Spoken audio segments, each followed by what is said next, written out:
തിരുനാളിന്റെ ആവേശം ഉയരുകയായി. ഇപ്പോൾ നമ്മൾ നിൽക്കുന്നത് തിരുനാളിന് ആവശ്യമായ നേർച്ച പായസം തയ്യാറാക്കുന്ന സ്ഥലത്താണ്.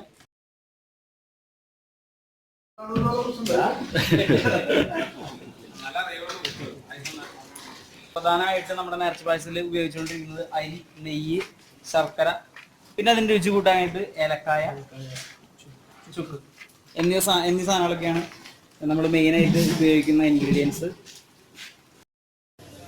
മെയ് 15-16 തീയതികളിൽ നടക്കുന്ന പറപ്പുക്കരയിലെ വിശുദ്ധ ലോനമുത്തപ്പൻ്റെ തിരുനാളിനോടനുബന്ധിച്ച് 1992 മുതൽ നീണ്ട 25 വർഷക്കാലം നേർച്ചപ്പായസം കൊടുത്തു വരുന്നു.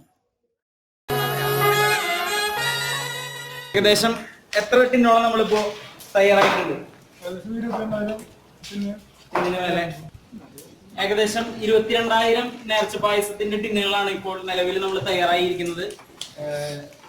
സൈജേട്ടൻ ആളാണ് നേർച്ച പായസത്തിന്റെ കൺവീനർ.